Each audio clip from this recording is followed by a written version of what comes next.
This is your Classical Break, your daily dose of classical music. I'm Tyler Alderson, and today we're going to be finishing up with Debussy's La Mer. Now, yesterday we talked about Impressionism, symbolism, and how Debussy fit into it all. And the big takeaway was that Debussy, while sharing some superficial similarities with the Impressionist painters like Monet and Degas, much preferred the symbolist label. And of course you could say, well, who cares about labels? What do they really tell us anyway? Well, names can have a big impact on how we perceive things. Just take the name of this piece, La Mer. As a child, Debussy spent a lot of time at the sea on holidays with his parents. He even had plans to become a sailor in the Navy, which eventually took a backseat to his musical career.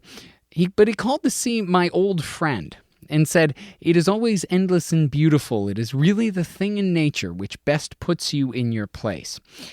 So you'd think that he wrote this whole thing while living in some seaside town, maybe sitting on the cliffs watching the waves come in. And with Impressionist painters, that's what they'd do. They'd love painting their scenes in the open air, looking out onto the landscape they were painting rather than sitting in a studio. But Debussy was not an Impressionist, he'd tell you that straight out. And he actually composed this in the hills of Burgundy, hundreds of miles away from the coast. Rather than going off the concrete example of the sea, he composed based off of his memories, which he said were worth more than reality. And he studied artists' representations of the sea, drawing inspiration from the ways that they depicted various aspects of the water, waves, and weather. Like we talked about yesterday, the physical reality of the sea and its concrete nature are less important to Debussy than its essence, a quality that he felt could only be approached symbolically rather than through direct representation. He did finally go to the coast when he was putting the finishing touches on the piece, but it owes a lot more to artistic renderings of seascapes than the actual sea itself. Once he did finish it, it wasn't all smooth sailing, if you'll pardon the pun. Audiences and critics were lukewarm at best. There were a lot of reviews that made the struggling to stay afloat or adrift at sea metaphors. Part of the issue was the fact that Debussy outright rejected a lot of the conventional techniques people expected from music. To use another water metaphor, music is often structured in waves. You get a buildup of tension, which is then released through a final cadence. Bum, bum. And then another wave of tension and release. But Debussy doesn't do that. Everything just exists. Many of the dissonances he uses don't resolve to anything neat and tidy. Plus, he's often not that interested in recognizable melodies that have a beginning, middle, and end. He uses short phrases and tonal colors to paint his picture of the sea. And his rejection of convention led to a rejection of his music by a large swath of the conventional music community, including the orchestra that premiered this piece. Apparently, the string players tied white handkerchiefs to the end of their bows in protest, and Debussy blamed them for the bad reception at the premiere, saying they didn't play it right. But the key criticism from all involved was that they just didn't get it. They looked at the title, they said La Mer, but what about this is supposed to represent the sea? Again, the key is understanding that there isn't a story. There wasn't even a sea in front of Debussy when he was writing this. It's an evocation of memories and some particular essence of the sea rather than a literal interpretation. And it's not him standing and trying to represent the sea in front of you. It's him trying to represent the emotions and the feelings and the ideas that you would get while standing in front of the sea. So here are the final two movements, titled The Play of the Waves and the Dialogue Between the Wind and the Sea, played by the U.S. Air Force Band.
I've heard a few people say that Debussy's music is like the kind of music that you'd hear in a film. And I think that's really interesting because in a film, you would have the actual literal representation of something. You'd have the actors, the scenes, the actions going on, and the music is an overlay of that. It's trying to tell you the emotions and the feelings that you should have about that scene. And in many ways, that's what Debussy was trying to do. He wasn't concerned with those literal interpretations. He was going for something more abstract. Thanks to the U.S. Air Force Band for putting that up on musopen.org. And thank you for listening. If you have the chance, please rate and review this podcast wherever it is that you're getting it. I'm Tyler Alderson, and next week for your classical break, we're going to be listening to some Vivaldi, some Beethoven, and we'll start off on Monday with some guitar pieces in honor of Albanese's birthday. See you then.